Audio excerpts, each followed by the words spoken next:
Ricky अपने वेतन का 35% किराने के सामान पर, 15% लोन पर, 14% बिजली के बिल पर और 6% विविध खर्च पर खर्च करता है।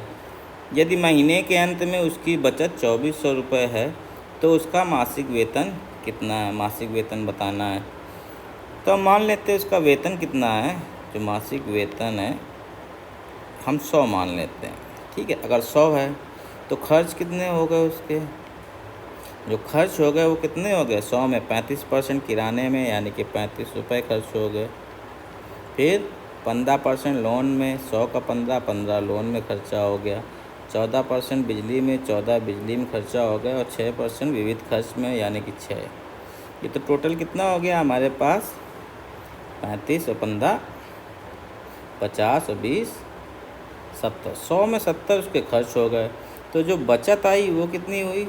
बचत कितनी हुई? 100 में से 70 निकल जाएंगे तो कितना हुआ? 30। अब देखिए दिया क्या है कि जो बचत है 2400 रुपये है। तो यानी कि यहाँ पे क्या दिया है, जो 30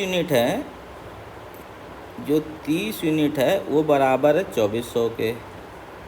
तो 1 यूनिट किसके बराबर होगी? 2400 बटे 30। और वेतन हमने 100 माना है तो 100 यूनिट किसके बराबर होगी? 2400 बटे 30 गुणे 100। तो काट देते हैं 0 0, ये 80 आ जाएगा। 80 गुणे 100 कितना हो जाएगा? 8000। तो ये आपका सेविंग आ जाएगी। तो आंसर हो जाएगा ऑप्शन 1। तो ये तरीका है 100 मान के करने का। दूसरा तरीका क्या है? डायरेक्ट कैसे करते हैं? फार्मूले से।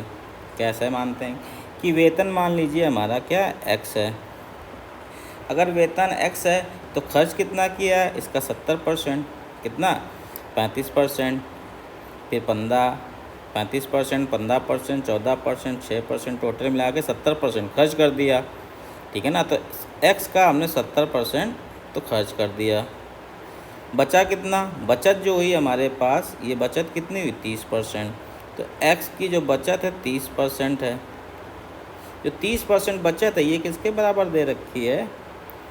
2400 रुपये के बराबर। तो यहाँ से x कितना आ जाएगा? 2400 गुणे 100 बटे 30।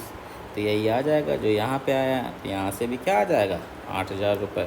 तो दोनों ही तरीके हैं, ठीक है ना। ये 100 मान के करने वाला होता है, ठीक है। ये x मान के करने वाला है। तो 100 मान के करने से आसान ये होता है कि हमें जो परसेंटेज होता है वो निकालना नहीं पड़ता। जितना दिया है उतना ही लिख दिया जाता है। जैसे 35% 35 है, 15 है, 14% 14, 6%। तो ये सीधे सीधे प्रतिशत निकलता चला जाता है।